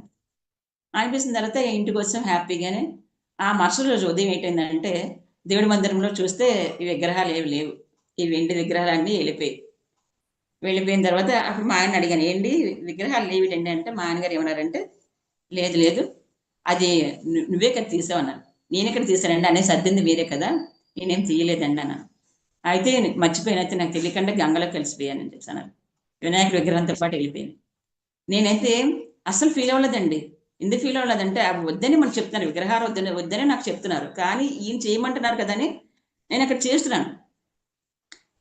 అప్పుడు అప్పుడు అప్పుడు నాకు అనిపించింది అనమాట, చూడండి వినాయకుడే చెప్పేశారు ఈ పూజలు వద్దని చెప్పేసి, ఆయనతో పాటు నిమజ్జనం చేయించారు గంగలని అని చెప్పేసి నేను మా ఆయనతో చెప్పాను. మా ఆయన అయితే ఎంతవరకు సాటిస్ఫాక్షన్ అయ్యారో నాకు తెలియదు, కానీ నేనైతే అప్పుడు అనుకున్నాను, మహానుభావ నువ్వే నాకు చేయించావు, అంటే ఈ మార్గం నీకు అయిపోయింది, ఇంక ఈ మార్గంలోకి రా అని చెప్పి నాకు జ్ఞానోదయం కలిగించావా తండ్రి అనుకున్నాను అనమాట. ఆ రోజు కాడి నుంచి ఆ పూజలు అనేవి నాకు నా జీవితంలో తగ్గిపోయింది. ఎందుకంటే పూజ కన్నా ధ్యానం గొప్పది కాబట్టి అదే ఎక్కువ చేసుకునేది అనమాట. ఆ చేసిన కొలది ఎన్నో నా జీవితంలో ఎన్నో మార్పులు జరిగాయి. మా ఆయనకి ధ్యానం చేయమంటే చేయట్లేదు కాబట్టి ఒకరోజు సడన్గా ఆయనకి హార్ట్ ప్రాబ్లం వచ్చింది. వస్తే అప్పుడు డాక్టర్ దగ్గరికి వెళ్తే, ఆయన మందు సిగరెట్ కొంచెం అలవాటు ఉంది అని అప్పుడు ఆ డాక్టర్ ఏమన్నారంటే, నా మందు సిగరెట్ తాగొద్దు, తాగితే మీకు నెక్స్ట్ మీకు చాలా మీ ప్రాణం మీదకి వస్తుందని చెప్పారు. ఆయన కొన్నాళ్ళు మానేశారు. అప్పుడు లీవ్లో ఉన్నప్పుడు మా అమ్మ ఇంట్లో ధ్యానం క్లాస్ పెట్టారు. మా ఆయనగారికి ధ్యానం క్లాస్ తీసుకెళ్ళి అనమాట. తీసుకెళ్ళిన తర్వాత మా ఆయన విన్న తర్వాత మా ఆయన ఏమన్నారంటే, అప్పుడు మా ఆయనకి అర్థమైంది, వీళ్ళు సంసార నిర్మాణము ధ్యానం ఏం చేయమంటారంటే, అన్నీ వదులుకోవద్దు అంటున్నారు, అందరి అంటే ప్రేమతత్వం వస్తుంది, అందరి ఇంకా కుటుంబాన్ని ఇంకా కర్తవ్యాన్ని బాగా నిర్వర్తిస్తాము, అలాగే ఆధ్యాత్మిక ఎదుగుతాం, ఇవన్నీ ఆయన క్లాసులు విన్న తర్వాత ఆయనకి అర్థమైంది. అప్పటి నుంచి నాకు ఇంకా ఏ అబ్జెక్షన్ పెట్టలేదు. అంతకుముందు అబ్జెక్షన్ పెట్టిన తర్వాత అబ్జెక్షన్ పెట్టలేదు. నువ్వు ధ్యానం చేసుకో, ధ్యానం గొప్పది అని వారు ఇంకా ఆయన ఇది అవ్వలేదు. ఆ విధంగా తెలియకుండానే నాకు పత్రిసారి ఫస్ట్ మెసేజ్ 7 hours లో ఇచ్చినప్పుడు అవన్నీ జరుగుతున్నాయి, మార్పులు అనమాట. మా ఇంట్లో ఇవన్నీ చేంజ్ జరుగుతున్నాయి. ఆ జరిగిన దాంట్లో తర్వాత 2000 తర్వాత మళ్ళీ ఆయన కొన్నాళ్ళు మందు మానేసిన, సిగరెట్ మానేసిన తర్వాత మళ్ళీ ఫ్రెండ్స్ వల్ల మళ్ళీ ఆయన స్టార్ట్ చేశారు. స్టార్ట్ చేసిన తర్వాత అయ్యప్ప మాల వేశారండి ఆయన. డిసెంబర్లో అయ్యప్ప మాల వేశారు. వేసిన తర్వాత ఆయన వేసి శబరిమల వెళ్ళారు. వెళ్ళిన తర్వాత నాకు సింటమ్స్ చూపిస్తున్నారు. అంటే ఆయన సమయం ఆసనం అయిపోయింది, ఆయన వెళ్ళిపోతారని సింటమ్స్ చూపిస్తున్నారు. అయితే నాకు అర్థం కాలేదు, ఇంట్లో జరుగుతున్నాయి కానీ నాకు అర్థం కాలేదు. కుంకుమ వెళ్ళిపోవడం ఏవి జరుగుతున్నాయి, సెంటిమెంట్స్ కొన్ని జరుగుతున్నాయి, కానీ ఏంటో తెలియదు. నేను ఇప్పుడు ఇంటి సంక్రాంతి ఇల్లంతా శుభ్రం చేసుకున్నాం, అంతా అయింది. కానీ నాకు ఇల్లు చూస్తే ఎలాగుంటుందంటే, అంత శుభ్రం చేసుకుని డెకరేషన్ చేసుకున్న తర్వాత ఇల్లు అందంగా కనిపించదు కదా, నాకు ఎందుకో అందంగా అనిపించలేదు, ఏమిటో వెళ్తులే అనిపించింది. సర్లే ఏదో అప్పుడు మామిడి తోరలు కడితే అట్రాక్షన్ వస్తుందేమో అనుకున్నాను. పిండి వంటలే వండుకున్నాం, ఎందుకంటే ఫ్యామిలీ వస్తారు కాబట్టి అని చెప్పేసి. అలాగా అన్ని చేసుకున్న తర్వాత ఆయన శబరిమల వెళ్ళినప్పుడు నాకన్నా మా అమ్మగారికి చూపించారు. ఏమనంటే, మా ఆయనగారు బాడీ వేకెట్ చేసినట్టు తీసుకెళ్ళిపోతున్నట్టు చూపించారంట. మా అమ్మగారు నాకు చెప్తే భయపడతానని చెప్పేసి ఆవిడ చెప్పలేదు నాకు. కానీ మీ ఆయన గారికి నెక్స్ట్ సిగరెట్ మందు మానేస్తున్నారు కదా కొద్దిగా అని చెప్పారు.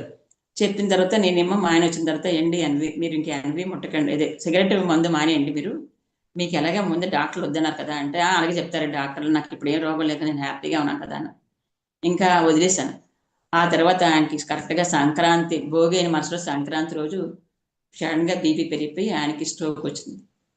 ఆ స్ట్రోక్ వస్తే ఆ సంక్రాంతిలో ఎన్నో హాస్పిటల్ తిప్పాము, కానీ డాక్టర్స్ లేరు సంక్రాంతిలోని. కానీ ఒక పెద్ద హాస్పిటల్లో వేసాం. అక్కడ కరెక్టర్ పెద్ద ఒకటి మా తమ్ముడు తెలిసిన డాక్టర్ ద్వారా వేరే ప్రైవేట్ హాస్పిటల్లో వేస్తే అక్కడ స్కానింగ్ తీయమన్నారు. బ్రెయిన్ స్కానింగ్ తీస్తే నరాలు చిట్లిపోయి లోపల బ్లీడ్ అవుతుంది. హార్ట్ స్కాన్ కూడా తీయాలన్నారు, కానీ అక్కడ చేసే డాక్టర్స్ లేరన్నమాట. ఇంకో టైం 1 day పడుతుంది. ఈ లోపల 2 days తర్వాత నాకు సింటమ్స్ ఆల్రెడీ చూపిస్తున్నారు, కానీ నాకు పూర్తిగా అప్పుడు అర్థం కాలేదు, ఏంటిలో చూపిస్తుందో తెలియదు, కానీ ఏదో జరుగుతుందని తెలుసు అంతే. ఆ తర్వాత సడన్గా ఆయన 2 రోజులు ఉన్న తర్వాత ఆయన బాడీ వేకెట్ చేశారు. వేకెట్ చేసిన తర్వాత అప్పుడు నాకు అనిపించింది అనమాట, ఏం చేయాలో అర్థం కాలేదు. ఏడిపోయితే రాలేదు, ఎందుకంటే నాకు ఫస్ట్ నుంచి ఏడడం తక్కువ. ఎందుకంటే మా అమ్మగారు చెప్పేవారు, ఎవరు చనిపోయినా, మా నాన్నగారు చనిపోయినా మమ్మల్ని ఏడించేవారు కాదు. ఆవిడ ఆధ్యాత్మిక గొప్ప వ్యక్తే. ఎవరు ఏడకూడదు, ఏడిస్తే వాళ్ళు ప్రాణం వెళ్ళదు, ప్రశాంతంగా ఏడకండి, వాళ్ళ కోసం దేవుడు ప్రార్థించండి అని ఇవ్వరు. ఆవిడ చదువుకోకపోయినా అలాంటి చెప్తూ ఉండేవారు ఎక్కువ. అందుకే మా ఆయన చనిపోయినప్పుడు నాకు దుఃఖం అయితే రాలేదు, కానీ ఆ రోజు నైట్ మాత్రం నాకు విపరీతమైన దుఃఖం వచ్చింది. ఆ రోజు నైట్ నాకేంటంటే, నా బాడీలో నుంచి ఒక పార్ట్ లేనట్టే. నా అంటే నిజంగా అర్ధనారీస్ తత్వం అంటారు కదా, ఆ స్త్రీ పురుష తత్వం అంటారు కదా, ఒక బాడీ ఒక పార్ట్ అంతా వెలితిగా అనిపిస్తుంది, ఏదో లేనట్టు అనిపిస్తుంది. చాలా దుఃఖం వస్తుంది. ఎందుకంటే పిల్లల్ని ఎలా పెంచాలి నేను? పిల్లలు చదువుకుంటున్నారు, మా అత్తగారు ఉన్నారు, నేను ఎలా క్లీన్ చేయాలి? నాకు అసలు ఏమీ తెలియదు. ఆయన ఆయన చూసుకునేవారు. ఇప్పుడు ఏం చేయాలి నాకు అర్థం కాక చాలా సతమతమైనమాట. దుఃఖం విపరీతంగా వస్తుంటే అప్పుడు, కానీ అప్పుడు కూడా కూర్చొని మా ఆడపడు చిన్నది ఏడక పిల్లలు, అమ్మ భయపడుతుంది, పిల్లలు ఏడుస్తుంది, నువ్వు ఇలా ఏడుస్తే ఎలాగ, వాళ్ళు ఎవరు చూస్తారని అంటే ఇంకేం చేయాలి అర్థం కాలేదు. ఇద్దరు బాబులు అనమాట, అర్థం కాలేదు. అప్పుడు కూర్చొని అలాగే ధ్యానం చేసుకుని అనమాట. రోజు ధ్యానం పగలంతా ఎవరైనా వచ్చినా రోజు నైట్ మాత్రం ధ్యానంలో కూర్చుండేదాన్ని. ఎందుకంటే నాకు నిద్ర పట్టేది కాదు ఆలోచనలతో. ధ్యానం చేసేదాన్ని. ధ్యానం చేస్తే ధ్యానంలో ఏమన్నారంటే, ఎందుకు ఏడుస్తున్నావు నువ్వు? నువ్వు కూడా చనిపోతావు కదా, అందరూ చనిపోతారు, భూమి మీద ఎవరు శాస్త్రం కాదు మరి కాబట్టి ఆయన వర్క్ పూర్తి అయిపోయింది, నేను వెళ్ళిపోయారు. ఇప్పుడు నీ పాత్ర ఉంది, నువ్వు నువ్వు నువ్వు ధైర్యంగా నువ్వు ధ్యానాన్ని నమ్మావు, ధ్యానాన్ని చెయ్యు, నీకు మేము తోడుగా ఉంటాం అని చెప్పేసి మాస్టర్స్ యొక్క సందేశాన్ని విన్న తర్వాత నాకు ధైర్యం వచ్చింది. నిజమే కదా, నేను ఎందుకు ఇన్ని విన్నాము. అప్పుడు జ్యోతి గారు వాళ్ళ బాబు చనిపోయారు, ఆవిడ అంత ధైర్యంగా క్లాసులకు పెట్టి 9 days క్లాసులు పెట్టి ఇచ్చేశారు. నిజంగా ఆవిడ చూసి మనం నేర్చుకోవాలి కదా అని చెప్పేసి అనుకుని, మనం ఇప్పుడు ఎందుకు ఏడుస్తున్నాం, ఎందుకంటే అందరూ పోతాం భూమి మీద, ఎందుకు ఏడవాలి, సరే ఏం జరిగితే జరగని, నాకు ధ్యానం ఉంది కదా అనే ధైర్యంతో ఇంకా ఆ రోజు కాడి నుంచి ఏడుపు మానేసి రోజు ధ్యానం చేసుకునేది. కానీ సమస్య ఎలాగంటే డబ్బులు అంత వేగంగా రావు, ఇంట్లో అన్నీ చూసుకోవాలి. నాకు అసలు ఏమీ తెలియదు. మా ఆయన ఎంతోమందికి డబ్బులు ఇచ్చారు, ప్రామిస్ నోట్లు అయితే ఉన్నాయి, ఎప్పుడు ఏమి చెప్పారు కదా, ఏమైనా అడిగితే నీకు ఎందుకు, నేను చూసుకుంటాం కదా అనేవారు. కానీ ఎవరికి ఎంత ఇస్తున్నారు ఏమీ తెలిసి కాదు నాకు. ఆ తర్వాత ఆయన చనిపోయిన తర్వాత అవన్నీ చూస్తే అందులో పేర్లు అయితే సంతకాలు అయితే ఉన్నాయి, ఎవరో మాకు తెలియదు.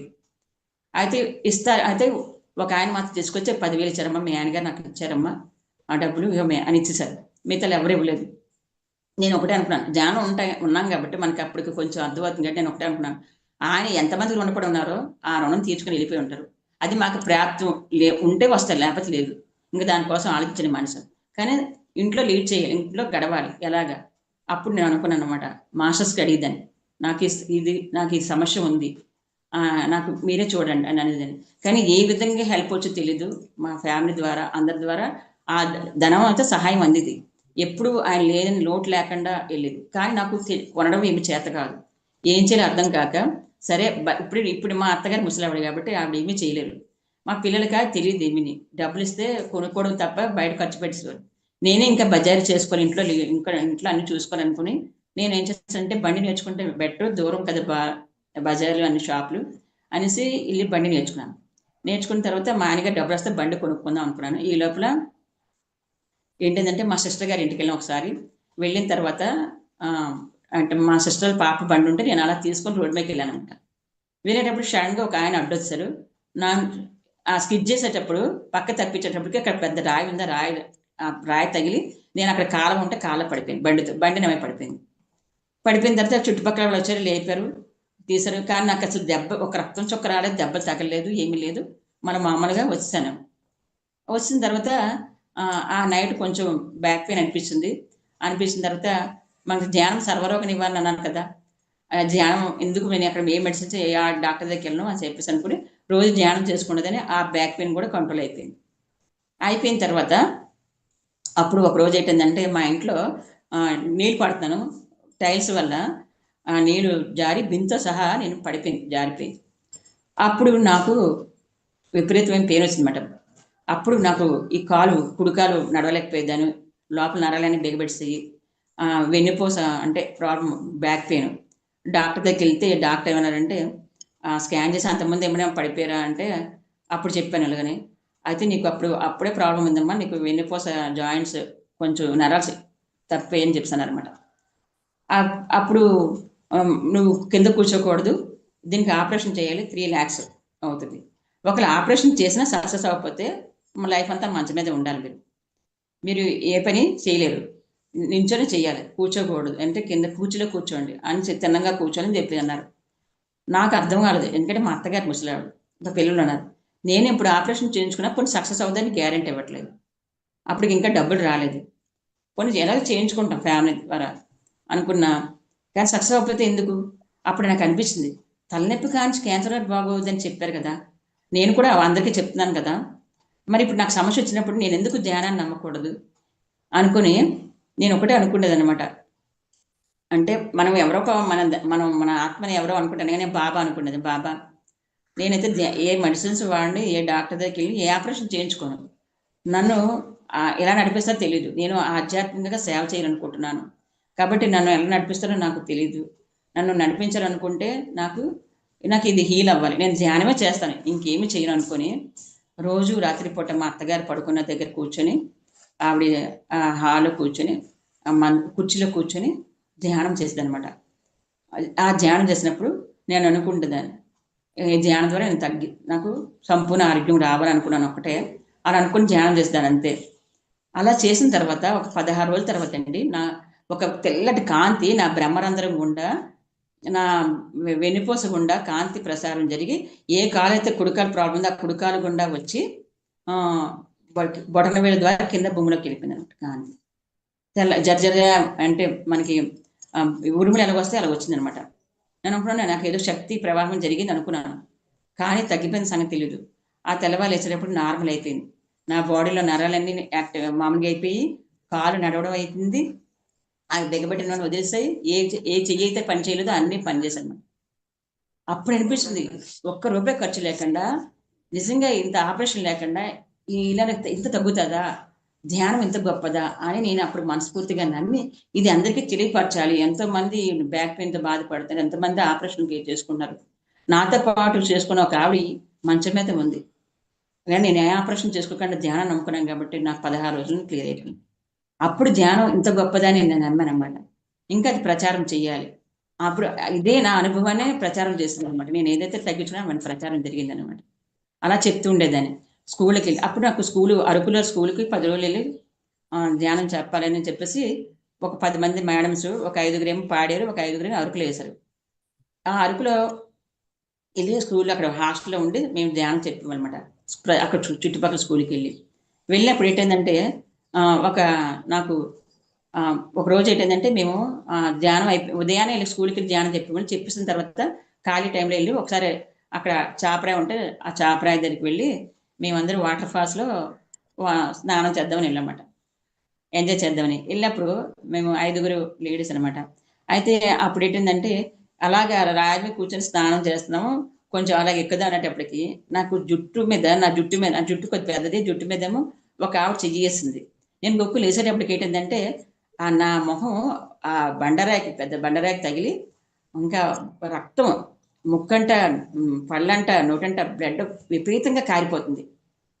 ఏం చేయాలో అర్థం కాలేదు. ఆ జడిసిపోయి అందరూ నమ్మో ఏమో అయిపోద్ది అని చెప్పేసి నాకు ఒక్కసారి బ్రెయిన్ పనిచేయలేదు. అంటే ఏటవుతుందో నాకు తెలియదు. అంటే రక్తం మాత్రం అలా వాటర్లో వెళ్ళిపోతుంది అనమాట. మొత్తం చీరంతా రక్తం అయిపోయింది. అప్పుడు నేను ఒకటే అనుకున్నాను, ఆ నీటిని అలా వేసుకొని అమ్మ నాకు ఈ బ్లడ్ కంట్రోల్ అయిపోవాలి అని చెప్పి అనుకుని అప్పుడు కొంతమంది మనుషులు వచ్చి నన్ను తీసుకొని ఒక ఒడ్డును కూర్చోబెట్టారనమాట. కూర్చోబెట్టినప్పుడు ఇంట్లో కూర్చొని ధ్యానం చేశాను. నాకు ఈ బ్లడ్ కంట్రోల్ అయిపోవాలి, నేను విశ్వానికి ఉపయోగపడడానికి వచ్చాను, నేను నాకు ఇంకా వర్క్ చేయవలసింది కదా, ఇంకా నేను స్కూల్కి వెళ్ళి ధ్యానం చెప్పాలి కదా, మాకు ఇక్కడ ఏమీ తెలియదు, ఇక్కడ ఎవరు మాకు తెలియదు సహాయం చేసేవాళ్ళు, మీరే ఉన్నారు మాస్టర్స్, ఏం చేస్తారో తెలియదు అనుకున్నాను. కొంతసేపటికి ఆ బ్లడ్ కంట్రోల్ అయిపోయిన తర్వాత మళ్ళీ రూమ్కి వచ్చి శుభ్రంగా స్నానం చేసి అప్పుడు మూతి వాచిపోయింది. నేను అనుకున్నాను ఎలా తింటాము, పళ్ళు ఇక్కడ ముందు పళ్ళని లూజ్ అయిపోయి అనమాట, మూతి వాచిపోయింది, పన్ను పడిపోయి పేద వాచిపోయింది. ఎలా చెప్పాలి ధ్యానం, వెళ్ళేటప్పుడు స్కూల్లో అడుగుతారు పిల్లలు ఏం జరిగిందని చెప్పి అడుగుతారు కదా, ఇవన్నీ అనుకున్నాను. కానివ్వండి ఎంత మిరాకిల్స్ అంటే నిజం చెప్పాలంటే నాకు ఇబ్బంది కలలేదు. పళ్ళు అయితే ఊడలేదు, ఊడిపోతే అనుకున్న పళ్ళు లూజ్ అయిపోయినా కానీ ఊడలేదు, తిన్నాకైతే ఇబ్బంది లేదు. కానీ మరుసటి రోజు వాపు ఎలా పోయింది తెలియదండి, కంట్రోల్ అయిపోయింది. నేను అసలు ఎవరికి నాకు దెబ్బ తగిలిన సంగతి ఎవరికి తెలియకుండా అలా మాస్టర్స్ చేస్తారు చూడండి. మనం నిజం చెప్పాలంటే మనం ఒక అడుగు ముందుకేస్తే ఎంత గొప్పగా మన జీవితంలో అద్భుతాలు జరుగుతాయి. నా జీవితంలో అది ఉదాహరణ. నిజంగా స్కూల్కి వెళ్ళి ఆ ధ్యానం చెప్పడం వల్ల ఆ తర్వాత హ్యాపీగా పిల్లలతోటి చక్కగా ధ్యానం చేయించి ఆ పిల్లల్లో ఎంత మార్పు, మేము వస్తుంటే పిల్లలు వెళ్ళొద్దని ఏడుపులు. అంటే ధ్యానం వాళ్ళ జీవితంలో నిజంగా చెప్పాలంటే స్కూల్కి వెళ్ళి ధ్యానం చెప్పని పత్రికలు ఏం చెప్తారంటే నిజంగా పిల్లలకి అందిస్తే వాళ్ళకి ఏ మైండ్ ఉండదు, చక్కగా ఈజీగా ధ్యానం చేస్తారు. వాళ్ళకి మోటివేషన్ క్లాసెస్ అలా చెప్పడం చాలా అద్భుతంగా అయిందనమాట. అప్పుడు నాకు వచ్చిన అంటే కర్మ అనేది ఉంటుంది. నాకు ఏది జరగాలి, పెద్ద జరగాలి. ఆ జరగవలసిన కర్మ నాకేంటంటే చిన్నగా ఆ రూపంలో పోయింది అనుకున్నాను నేను. అంటే మనం ఒక సత్యంలో ఉంటప్పుడు ఒక సత్యం మనకి ఎలా క్లియర్ అవుద్ది అనేది నేను అలా భావించాను అనమాట. ఆ విధంగా నా జీవితంలో జరిగింది. ఇంక ఇలా ధ్యానం చేస్తుంటే అంతా మంచి జరుగుతుంది. కొన్ని మనకు ఉంటాయి ఒడిదుడుకులు. ఎవరికి ఏం పోతాయని కాదు. ఎందుకంటే ఏ జన్మలో ఏ కర్మలు చేస్తామో తెలియదు కదా! ఒక కర్మ క్లియర్ అయితే ఇంకో కర్మలు అంటే మనం కర్మలు క్లియర్ చేసుకుంటాము. అంటే కర్మ అంటే పని. మనం చేసే పనులు బట్టే మనకు బహుమతులు వస్తూ ఉంటాయి. నాకు జీవితంలో మంచి జరుగుతుంది. అలాగే ఒక రోజు ఏంటిందంటే మా అబ్బాయిలు ఇద్దరు అబ్బాయిలు కదా! వాళ్ళు అమ్మాయిలు పెద్ద అబ్బాయి ఒక అమ్మాయిని ప్రేమించాడు. ఆ అమ్మాయిని ఇచ్చి పెళ్లి చేశాను. కట్నం గిట్నం ఏమీ లేదు, క్యాష్. రెండో అబ్బాయి కూడా అలాగే ప్రేమించాడు. ఆ అమ్మాయిని ఇచ్చి చేశాను. ఏమీ తీసుకోలేదు. ఎందుకంటే మనం ఏదైతే ఏమీ తీసుకురాము కాబట్టి ఎవరిని ఇబ్బంది పెట్టకూడదని అదే జీవితంలో అలాగే అయిపోయింది. అంటే నేను ఎత్తుక్కోకుండానే ఆ పెళ్ళిళ్ళు అంటే నేను ఎవరిని ఎతక్కండానే వాళ్ళే ఎతుక్కున్నారు. ఆ పెళ్ళిళ్ళు కూడా మాస్టర్స్ జరిపించారు. హ్యాపీగా అంటే నాకు ఏమనిపించదు. నాకు అసలు అనిపిస్తుంది ఎలా జరిగాయి ఇవన్నీ అనేది. తొందరగా అంటే మా ఫ్యామిలీలో 8 మందిలో నా పిల్లల పెళ్ళి ఫస్ట్ అయిపోయింది అనమాట. అది నేను ఎవరిని ఎత్తుక్కోకుండానే మంచి కోడలు కూడా మంచి వాళ్ళు వచ్చారనమాట. ఆ విధంగా మిరాకిల్స్ జరిగాయి నా జీవితంలో. ఆ తర్వాత ఒకరోజు 2016 అనుకుంటానండి. నాకు మా సిస్టర్కి ఒక ప్రాబ్లం ఉంది. ఇంకా టైం ఉంటే చెప్తాను. అంటే ఒకటి చెప్పేసి ఆపేస్తాను టైం ఉంటే. మా సిస్టర్కి ఒక ప్రాబ్లం వచ్చిందనమాట. తనకి కాలు వెరికోసల్ వెయిన్స్ ప్రాబ్లం అనమాట, బ్యాక్ పెయిన్. తనకి ఎంతోమంది డాక్టర్ దగ్గరికి వెళ్తే డాక్టర్లు ఏమన్నారంటే, అమ్మ కేహెచ్కి వెళ్తే బాగా మంచి మంచి డాక్టర్లు ఉంటారు, అక్కడికి వెళ్ళు బాగా చూస్తారని చెప్పేసి అంటే, మా చెల్లికి వెళ్ళడం తెలియక నన్ను తోడు రమ్మంది. సరే అని చెప్పి తీసుకొని వెళ్ళాను అనమాట. రోజు తను వెళ్తుంటప్పుడు నేను అనుకున్నాను మనకి 40 ఇయర్స్ దాటిన తర్వాత అప్పుడు నాకైతే ఏ ప్రాబ్లమ్స్ లేవండి. 40 ఇయర్స్ దాటిన తర్వాత టెస్ట్ చేసుకోమంటారు కదా, నేను ఖాళీగా ఉండే తను వచ్చినంత ఖాళీగా ఉండేందుకు ఎలాగా ఇదేనని అప్పుడు గైనకాలజిస్ట్ చూపించుకున్నాను అనమాట. అప్పటికి నాకు 43 ఇయర్స్. గైనకాలజిస్ట్ చూపించుకుంటే వాళ్ళు ఇచ్చేసరికి టెస్టులు చేసిన తర్వాత మరుసటి రోజు రమ్మన్నారు. మరుసటి రోజు అంటే బ్లడ్ టెస్ట్, యూరిన్ టెస్ట్ అన్ని చేస్తారు కదా, షుగర్ ఉందా లేదా అని. ఏమీ లేవు. మరుసటి రోజు రమ్మన్నారు. పాప్స్ మీద టెస్ట్ చేశారు. చేసిన తర్వాత అప్పుడు నాకు ఇంటికి వచ్చిన తర్వాత వాళ్ళు ఫోన్ చేశారు. ఒక 2 రోజులు పోయిన తర్వాత, అమ్మ మీరు హాస్పిటల్కి రావాలి రేపు అర్జెంటుగా అన్నారు. ఏం మేడం అంటే, మీకు క్యాన్సర్ 2nd స్టేజ్లో ఉంది, మీకు మీరేమో హాస్పిటల్ రావాలి, వస్తే మీకు ఇంకా కొన్ని టెస్టులు అంటే బయాప్సీ చేయాలి, మీకు కీమో ఇవ్వాలో కరెంట్ పెట్టాలనేది, మీకు గర్భసంచి ఎలాగుందనేది మేము కొన్ని టెస్టులు చేయాలన్నాను. ఇంకా చూడండి, క్యాన్సర్ అన్నారే, భయం వేస్తా కదా కొంచెం అడిగిన. ఏంటి నాకు క్యాన్సర్ రావడం, నేను ఇంత ఆరోగ్యంగా ఉన్నాను, ఇంత యాక్టివ్గా ఉన్నాను, నాకు క్యాన్సర్ రావడం ఏంటి అనుకున్నాను. కానీ ఎవరికి చెప్పలేదు ఆ విషయం, మా ఇంట్లో ఎవరికి చెప్పలేదు. నాకు తెలుసు, మా చెల్లికి తెలుసు, అంటే నాతో వస్తాం కాబట్టి తనకు తెలుసు, అంతే, ఇంకెవరికి తెలియదు. ఆ తర్వాత మళ్ళా రమ్మన్నారు కదా, వెళ్ళాను. వెళ్ళిన తర్వాత వారు ఏమన్నారంటే, మీకు ఇంకొక టెస్ట్ చేస్తామని చెప్పి మళ్ళీ అన్ని టెస్టులు చేసిన తర్వాత ముక్క తీసి పంపిస్తాం మీకు, అది ఒక రోజు 2 టెస్ట్ అన్నారు. నేను అనుకున్నాను, ఇంటికి వచ్చినప్పుడు అనుకున్నాను, ఎందుకు నేను ఈ ముక్క తీసుకోవడం నాకు అవసరమా, వస్తే రాని, తలనొప్పి కాంచి క్యాన్సర్ బాగోద్దు అన్నారు కదా, నేను ఎన్నో సమస్యలు రోగాలు పోగొట్టుకున్నాను కదా, నాకు ఇది కూడా ఎందుకు నేను నమ్మకూడదు, ఇది కూడా నాకు పోగొట్టుకోవచ్చు కదా, ధ్యానం ద్వారా క్యాన్సర్ అయినా పోగొట్టుకోవచ్చు కదా, నేను ఎందుకు ఈ ఆపరేషన్ ఈ ముక్కలు తీసుకొని వాళ్ళు ఏ చెప్తే ఇవన్నీ చేయవలసిన అవసరం ఏంటి అని అనుకున్నాను. కానీ ఆ మేడం వదిలిపెట్టలేదు, ఆ డాక్టర్ అమ్మ. నేను వెళ్ళకపోతే ఫోన్ చేస్తుండేది అనమాట, మీరు ఎందుకు రాలేదు అని చెప్పేసి ఫోన్ చేస్తుండేది. మీ వయసు చిన్నది కదా, ఈ చిన్న వయసులో మీరు జీవితాన్ని పోగొట్టుకుంటారా, మీకు మీ జీవితం మీద మీకు అంత నమ్మకం ఇది లేదా అని ఆశ లేదా, అలాగా ఫోన్ చేస్తుండేవారు. నేను అనుకున్నది, గవర్నమెంట్ డాక్టర్స్ కూడా ఇంత కేర్ తీసుకుంటారా, ఎంత ఇదిగా ఫోన్ చేస్తారా వెళ్ళకపోతే అనుకుంటుందని. వెళ్ళేదాన్ని కాదు, వాళ్ళు రమ్మంటే వెళ్ళలేదు ఆ టెస్ట్కి. ఆవిడ ఫోన్ చేస్తుంటే ఒకరోజు మా కోళ్ళు, నేను ఫోన్ వచ్చింది, మా కోళ్ళు ఎత్తింది ఆ ఫోన్.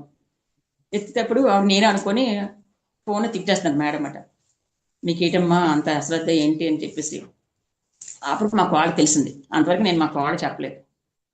తెలిసింది నాకు క్యాన్సర్ అని. ఏటత్తయ్య మీకు క్యాన్సర్ అంట కదా, హాస్పిటల్ రమ్మంటే రావట్లేదు కదా, డాక్టర్ గారు రమ్మంటున్నారు, మీరు ఎందుకు అట్లేదు అత్తయ్య అంటే అప్పుడు నేను చెప్పాను, లేదమ్మా ఇలాగ అన్నారు, కానీ ఏం లేదు తగ్గిపోద్ది కదా, అవన్నీ అలాగే చెప్తారు డాక్టర్లు అంటే, లేదత్తయ్య మీరు మా కోసమైనా ఉండాలి కదా, వెళ్ళండి అత్తయ్య వెళ్ళండి, వీళ్ళు టెస్ట్ చేయించుకోండి, వెళ్తే ఏముంది మందులు ఏవో మందులు మెడిసిన్స్ కూడా వాడుకోవచ్చు కదా, తగ్గిపోద్ది కదా అని చెప్పేసి మాకు వాళ్ళు ఇంకా బాగోదని చెప్పేసి వెళ్ళాను. వెళ్ళిన తర్వాత వాళ్ళు మళ్ళీ ఎందుకంటే గ్యాప్ వస్తే మళ్ళీ టెస్టులు చేస్తారు, మళ్ళీ అన్ని టెస్టులు చేస్తారు, యూరిన్ టెస్ట్ మళ్ళీ అన్ని చేస్తారు, అన్ని టెస్టులు బ్లడ్ టెస్ట్ అన్ని చేశారు, అంత బాగానే ఉంది. ఈ బయాప్సీ చేయాలి బుధవారం రండి అన్నారు. నేను ఒకటే అనుకున్నది, బాబా నేనైతే ఏమీ ఈ టెస్టులు చేయించుకోవాలనుకోవట్లేదు, మళ్ళీ వాళ్ళు ఏమో చెప్తారు, ఇవన్నీ అవసరమా, నాకు చేయించుకోవాలనుకోవట్లేదు, నాకు తగ్గిస్తే తగ్గించండి, ఏమో దీని ద్వారా నేను వెళ్ళిపోవాలనుకుంటే నా వర్క్ అయిపోతే నేను వెళ్ళిపోతాను అని నేను ఒకటి అనుకున్నాను. అనుకున్న తర్వాత ఏంటంటే ఆ రోజు ఇంటికి అలా అనుకుని ఇంటికి వచ్చానండి. మా ఫ్రెండ్ ఫోన్ చేసింది, మెడిటేటర్ వరలక్ష్మి గారిని, మేడం విపස්සన ధ్యానంకి వెళ్దామా, నేను మా ఫ్రెండ్ బుక్ చేసుకున్నాము భీమవరం, ఆ అమ్మాయి రానేనిస్తుంది, మీరు వస్తారా అని అడిగింది. అప్పటికి నాకు ధ్యానం అవసరం, ఎందుకంటే ధ్యాన ధర పోగొట్టుకుని అనుకున్నాం కదా, ఇంట్లో ఉంటే అవదు, ఎందుకంటే మా మనవరాలు చిన్నపిల్ల, నాతో ఎక్కువ అటాచ్మెంట్, ఇంట్లో ఉంటే ధ్యానం అంత చేయలేము కాబట్టి నాకు ధ్యానం ఇప్పుడు అవసరం. మరి వెళ్ళాలంటే అప్పుడు చూడండి మాస్టర్స్ ఎలాగ నేను అనుకున్నాను కాబట్టి మాస్టర్స్ నాకు ఆ విధంగా నాకు వచ్చింది. విపස්සన ధ్యానం అంటే నాకు తెలియదు, ఏంటనే తెలియదు, కానీ రమ్మంది అక్కడ ధ్యానమేనండి, మన బుద్ధి తాలూకు ధ్యానమే అది, రెండే అంటే సర్లే అని చెప్పేసి నేను అనమాట. మా కాడు కూడా వెళ్ళండి అత్తయ్య అన్నది, సర్లే అని చెప్పేసి మరుసటి రోజు ప్రయాణం అయ్యి వెళ్ళామన్నమాట. వెళ్ళేటప్పుడు వాళ్ళు ఏంటంటే సెల్ ఫోన్లు తీసుకుంటారు, 10 రోజులు ఒక్కొక్కరు సింగిల్గా ఒక రూమ్లో ఉండాలి, ధ్యానమే అక్కడ ఏంటంటే 9 hours రోజు కంటిన్యూ ధ్యానం వద్దనమాట. ఆ విధంగా నేను ధ్యానం చేయడం వల్ల ఆ 10 days ధ్యానం అక్కడ ఉండి చేయడం వల్ల అండి ఎంత మార్పు అంటే మౌనంతో ఉంటాం మనం. ఆ ధ్యానం చేయడం వల్ల అక్కడ ఏమీ ఉండదు, వాళ్ళు అసలు ఏమి గైడ్ చేయరు, మనం కళ్ళు మూసుకొని మనం గమనించుకోవడమే ధ్యానం, విపස්සన ధ్యానం అంటే. ఆ నైట్ అప్పుడు క్యాసెట్ పెడతారు బుద్ధుడి తాలూకా ప్రసంగాలు, అంతే, ఇంకేం ఉండదు, ఒక 1 hour. ఆ ధ్యానం అన్ని అవర్స్ ధ్యానం చేయడం వల్ల నేను అప్పుడు చూసుకున్నానండి, నా నుంచి కర్మలు ఎలా క్లియర్ అవుతున్నాయి, ఎలా వెళ్ళిపోతున్నాయి బాడీలో నుంచి, నాలో శక్తి ఎలా ప్రభావం జరుగుతుంది, నా అణువు ఎంత చేంజ్ అయ్యింది, మనుషులు చాలా గ్లో వచ్చేస్తామండి నిజం చెప్పాలంటే, కణాలు చేంజ్ అవుతే మనకు చాలా వైట్గా వచ్చేస్తాం అనమాట. అంత చేంజింగ్ జరిగేటప్పుడు నాకు అనిపించింది, నాకు ఏ జబ్బు లేదు, నేను సంపూర్ణ ఆరోగ్యంతో ఉన్నాను, నాకు ఎటువంటి ఇది లేదు అనుకున్నాను. ఆ తర్వాత మన 10 రోజులు అయిపోయిన తర్వాత వాళ్ళు సెల్ ఫోన్ ఇస్తారు కదా, మళ్ళీ ఇంటికి వచ్చిన తర్వాత మళ్ళీ ఆ ఫోన్ డాక్టర్ దగ్గర నుంచి ఫోన్ వస్తే సరే నాకు వెళ్ళాను. ఎందుకు వెళ్ళాలి అనిపించింది అంటే, నేను అప్పుడు క్యాన్సర్ ఉందని నాకు రిపోర్ట్ ఉంది, ఇప్పుడు నెక్స్ట్ క్యాన్సర్ లేదని రిపోర్ట్ తెచ్చుకోవాలి, రేపు పొద్దున ఎవరైనా అడిగితే ఇది మనకి చెప్పాలి, ధ్యానం ద్వారా ఇంత మిరాకిల్ జరుగుతుంది చెప్పాలి కాబట్టి నువ్వు వెళ్ళాలి అనుకుని వెళ్ళాను. వెళ్ళిన తర్వాత మళ్ళీ వాళ్ళు టెస్టులు చేసి బయాప్సీ చేశారండి. చేసిన తర్వాత అది 1 weekలో వైపు వస్తుందమ్మా, రిపోర్ట్స్ బయట పంపిస్తామేమో అని చెప్తున్నారు, ముంబై పంపిస్తున్నారు. సరే 1 week తర్వాత ఫోన్ చేశారు, మేడం మీకు క్యాన్సర్ లేదని చెప్పేసి. ఇంత మిరాకిల్ చూడండి. అది 10 daysలో అంటే ధ్యానం ఎక్కువ సాధన పెంచుకోవడం 10 daysలో నాకు క్లియర్ చేసుకున్నాను నేను. అప్పుడు నాకు అనిపిస్తుంది అనమాట. అప్పుడు ఆ మేడం అన్నారు, ఒకసారి మీరు హాస్పిటల్ రావాలంటే వెళ్ళాను. వెళ్ళిన తర్వాత మీరు ఏం వాడారు ఏంటంటే, నేనేం వాడలేదు మేడం, మెడిటేషన్ చేస్తాను నేను ఎక్కువ, ఆ మెడిటేషన్ చేయడం వల్ల పోయింది మేడం అంటే, కానీ ఇప్పుడు మీకు లేదు, కానీ ఫ్యూచర్లో వచ్చే అవకాశం ఉంటుంది కాబట్టి గర్భసంచి తీసేస్తాను, మీకు తీసేస్తే మీకు ఆ ప్రాబ్లమ్స్ ఉండదని అన్నారు. మేడం నేను ధ్యానం చేస్తాను మేడం, సరే ఇంకోసారి వస్తాను ఇంటర్నేషనల్ వచ్చాను. ఆ తర్వాత మేడం ఎన్నిసార్లు ఫోన్ చేశారు ఆపరేషన్ చేయించుకోండి, నేను ఇప్పటికీ చేయించుకోలేదు.